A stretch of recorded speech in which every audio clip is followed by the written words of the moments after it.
I need a husband, you need a strong daughter, the giant widow told to the struggling cowboy.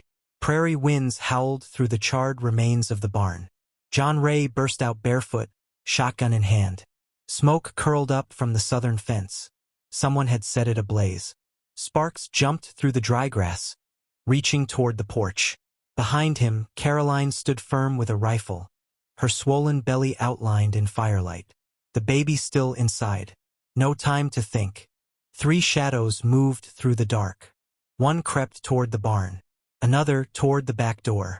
Then a glint, blade, moving fast. John raised the shotgun. 1 shot. The dark swallowed the scream. Silence. For now. Ashes swirled at his feet. His breath was ragged. Eyes burning not from smoke, but from fury. He wasn't afraid anymore. He was a father, a husband, a protector. Just a year ago, John Ray was a nobody, a drifting cowboy with a shattered heart and a name no one remembered. He rode under borrowed stars, slept in strangers' barns, and woke each morning wondering if it'd be his last. His brother had died beneath a stampede. Too fast, too brutal to stop. Their home had gone up in flames the same night. All John had left were ashes and silence. He wandered from county to county, taking whatever work a man with calloused hands and empty eyes could find. Branding, hauling, digging graves when no one else would. No questions asked. No names exchanged. He drank too much, talked too little. In the back corners of saloons, he watched men fight for nothing and lose everything. He didn't bother stepping in. What was the point? Salvation wasn't something he was chasing. He wasn't even chasing peace. He was looking for somewhere quiet to die. Then she came. She didn't look like Grace. Caroline Bricks stood 6 feet tall in her late husband's boots. She wore black and never smiled. Folks said her land was cursed, that nothing grew there but weeds and warning signs. She didn't argue. She didn't care. She walked into the feed store where John was fixing a broken axle and said plainly, "I need a husband, and you need a strong daughter." He didn't laugh, didn't answer. She didn't flinch. Food, shelter, work. You keep your past. I keep my name. And if we're lucky, we raise a girl who never bows to this world. John studied her like a storm he couldn't outrun. No one had ever spoken to him like that. Not as a burden, not as a ghost, but as something she'd already decided could be rebuilt. He didn't say yes that day. He followed her outside and asked one question. "You think I'm worth saving?" She didn't hesitate. "I think you're still breathing. I need a husband, and you need a strong daughter." That was how Caroline Bricks entered John Ray's life, like a thunderclap on a dry plain. They met under no romance, no softness. She didn't come with smiles or stories. She came with hard truths and a rifle slung across her shoulder. And he didn't run. They stood face to face in the midday heat behind the Westbridge blacksmith's barn. She had heard of him. A drifter with no family, no land, no loyalty to any man but his horse. He had heard of her too, the sheriff's widow who hadn't wept at the funeral, who had refused to leave her land, even when her husband's kin came circling like vultures, hungry for the deed. "My name's Caroline Bricks. I own 50 acres, 5 head of cattle and no illusions," she said. John didn't speak. She went on. "There's no preacher, no church bells, no white dress. You'll sleep in the barn until I say otherwise. But there'll be bread on the table and work enough to keep your hands from shaking." John stood in silence, still coated in trail dust. "You drink." "Not anymore," he replied. "You lie." "I try not to. Then this might work." She handed him a folded sheet of paper. "Contract. Terms in clean ink." Her eyes narrowed. "But you need to understand, this land's not just dirt to me. My husband bled for it. I buried him with his boots on, and I don't aim to let any man walk through that gate unless he's ready to fight the wind and whatever comes with it." "I don't scare easy," John said. "Good," she replied, "because you've already got enemies." That night, he read the contract by lamplight in a feed shed behind the store. It was plain-spoken and binding. Labor exchanged for room and board, defense of property included. No intimacy expected. No name change required. But beneath the clauses and signatures, it spoke of something deeper, a pact of survival between two battered souls. He signed the next morning with his father's knife resting on the table beside him. He didn't know why he carried it anymore. Maybe just to remember what honor used to feel like. He brought the contract to her that evening. "I signed." She didn't smile, just nodded and said, "You still want to die?" He shook his head. "No, I want to stay." They married 2 days later. No preacher, no friends, just the wind and the courthouse clerk who couldn't stop staring. John didn't sleep in the house. He took a cot in the toolshed beside the livestock pen. She never asked him to move, never crossed his space. They worked side by side through spring. She breaking soil, he repairing fences. They didn't speak much, but their silence grew comfortable, like an old quilt worn soft by time. Then came Frank Dorn, her late husband's brother. He arrived on a red mare with dust on his boots and entitlement in his voice. "This land's still half mine, Caroline," he said, dismounting without asking. "You've got no claim," she replied. "I've got blood. That's enough in this county." John stepped between them, didn't reach for his shotgun, didn't threaten, just stood. Frank's eyes narrowed. "Who's this?" "Her husband," John said. Frank spat. "You think hiding behind a hired hand'll scare me off?" John didn't blink. "I'm not trying to scare you. I'm the reason you're still breathing." Something in his voice, calm, unshaken, made Frank's fingers twitch near his belt. But he didn't draw. He turned, mounted, and rode away. He wouldn't forget the insult, and he wouldn't let it go. The next week, Caroline found out she was pregnant. She told John one morning while planting squash along the northern field. "I'm carrying." He blinked. "Yours?" She nodded. "Before we married. Do you want me gone?" She looked him straight in the eye. "I want a child who doesn't grow up afraid of men. That's all." He nodded once. That was the end of it. But it wasn't the end of what followed. The season turned, and John stayed. He stayed through the windstorms that cracked the northern trees. He stayed when Caroline's back ached and her hands blistered and her temper turned to fire under the weight of growing life inside her. He stayed when it would have been easier to leave. They didn't speak often about the past, but she began to ask for him by name. He noticed the way she left 2 cups on the table now, not one. How she no longer locked the back door. How she set his tools out by the porch before sunrise. Small gestures, unspoken trust. One night, during the first frost, she found him sitting on the porch steps staring into the black. "You sleep at all?" she asked. "Enough." She eased herself down beside him, hands folded over the curve of her belly. "You used to wake screaming," she said. "I still do," he replied quietly. They sat in silence for a long time. Then she said, "There's a hole in this place. A wound. My husband filled it with fear. You're filling it with something else." He didn't answer, but she saw his jaw tighten. She touched his shoulder, not gently, but with weight.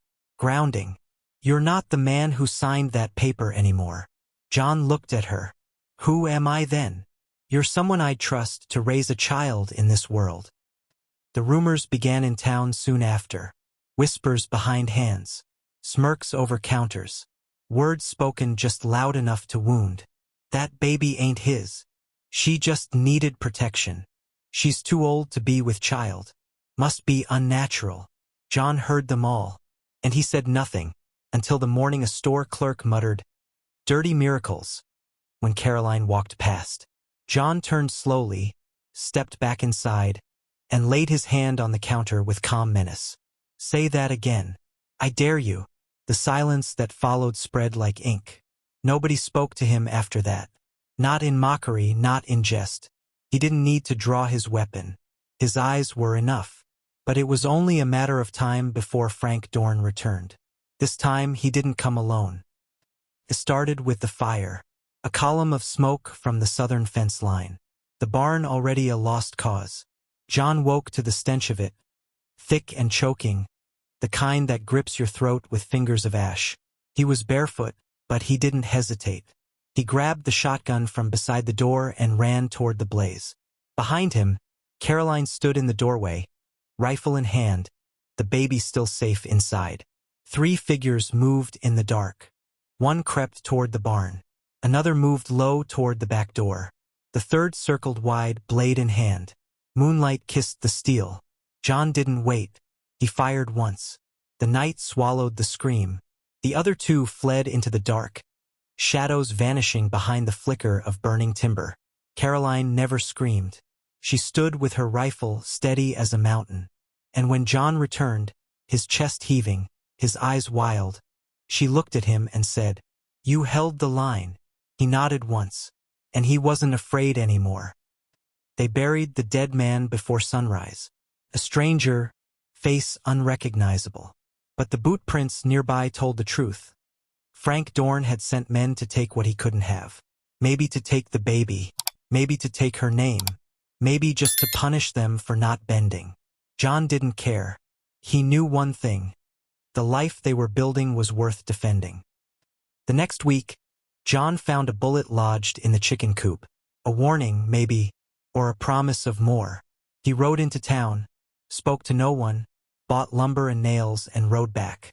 He spent 3 days building shutters, reinforcing doors, digging a trench by the east side. Caroline watched, her arms wrapped around her belly. "You planning for a siege?" she asked. "No," he said. "I'm planning for a future." One evening, as the sun bled into the horizon and the world turned gold and dust, Caroline reached for his hand as they walked the field. "I think we'll have a girl," she said. John smiled. "What makes you so sure?" "Because I'm not raising a boy to inherit a broken world. I'm raising a girl strong enough to fix it." John squeezed her hand gently. "Then we better survive long enough to see her try." They didn't speak of Frank again, but they both knew he wasn't done. Not yet. Caroline's belly grew round and heavy with the late spring rains. By June, she could no longer bend to weed the garden. By July, she struggled to sleep. The heat clung to her skin, and John began rising before dawn to fetch water and soak cloths to cool her face. She never complained. But in the quiet of dusk, as the crickets stirred and coyotes yipped at the far ridgeline, John sometimes found her sitting on the porch with her hands folded across her stomach, watching the wind move through the tall grass like ghosts. Waiting. "What are you thinking?" he'd ask. "That the world is watching," she'd answer. Gossip spread like fire through dry brush. "She's too old to carry. She must have tricked him." Not his blood, not his name. It reached every saloon, every trading post. Even the church, where sermons began to twist scripture just enough to cast doubt. John didn't argue. He just watched. He watched who whispered and who stayed silent. He marked every smirk, every sneer. When he heard the preacher's son laugh outside the general store and say, "That baby's more curse than blessing," John stepped out from the shadows, calm as Sunday morning. The boy froze.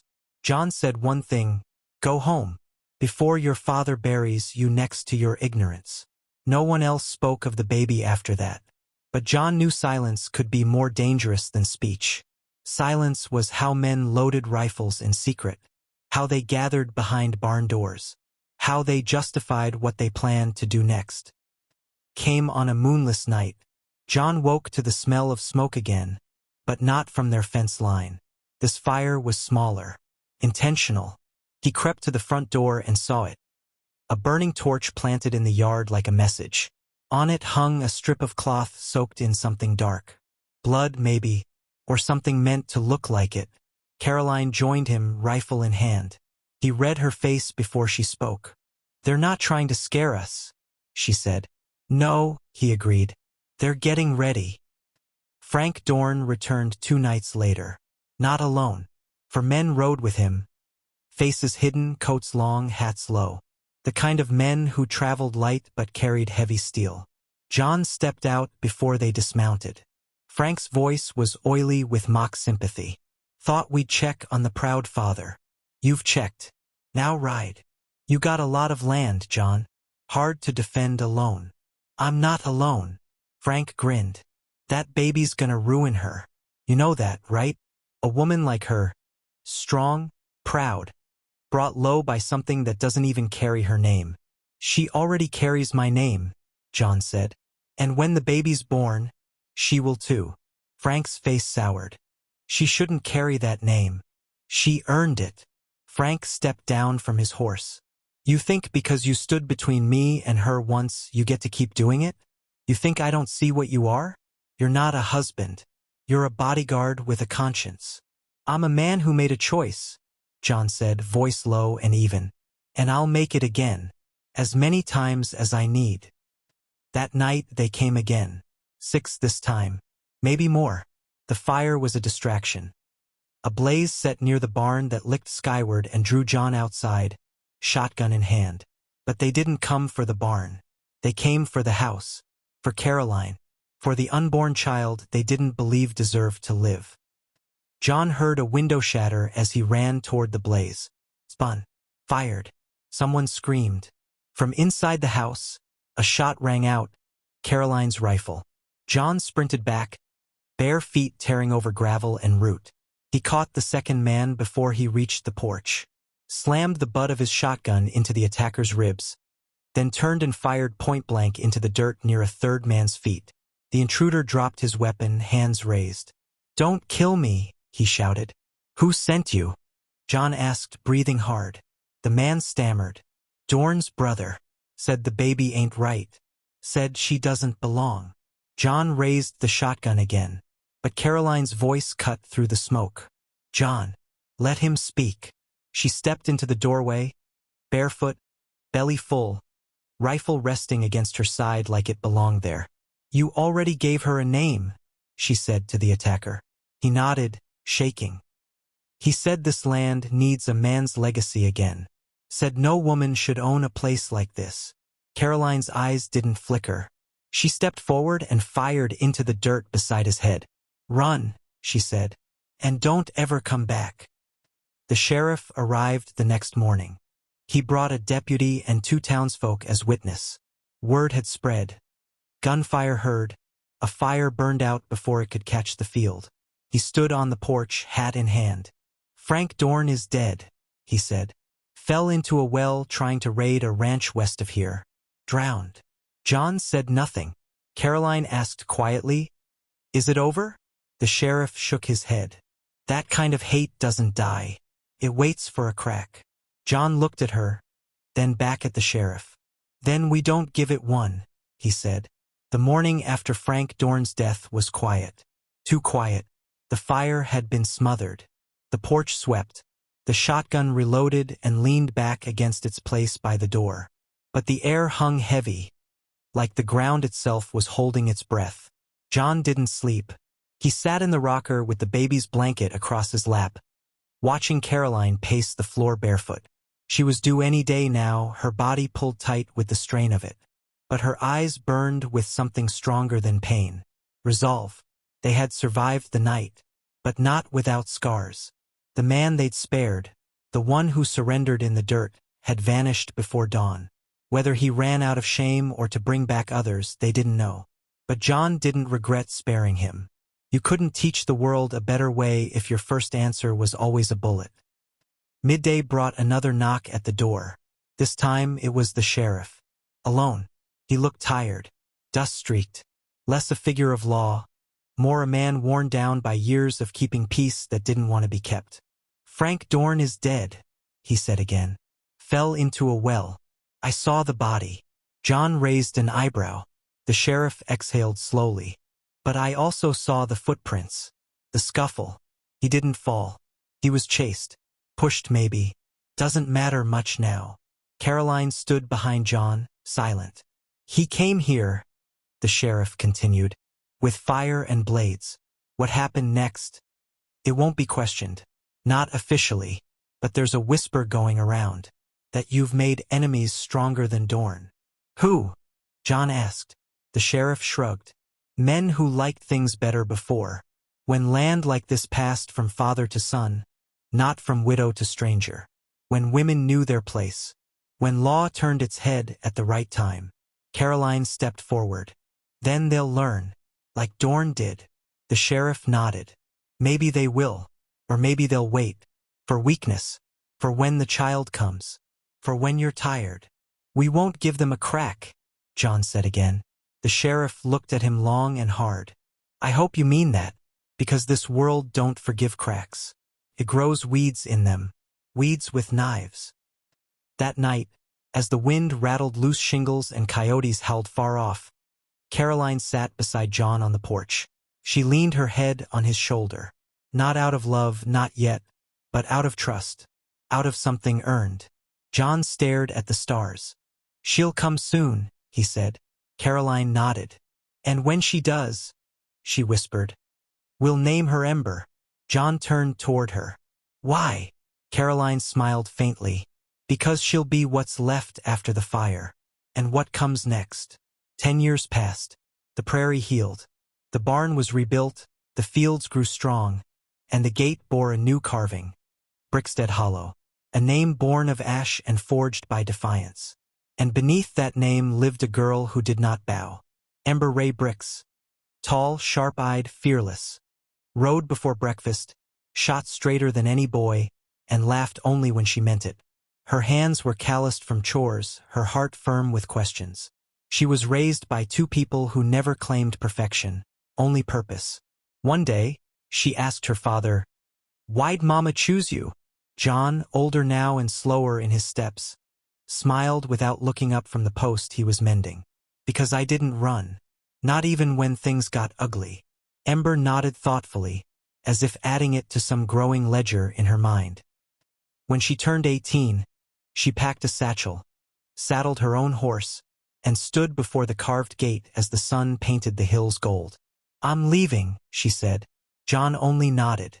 He had known it was coming. "To learn," she said. "To teach. To fight." He stepped forward, placing one hand on her shoulder. "Your mama would be proud.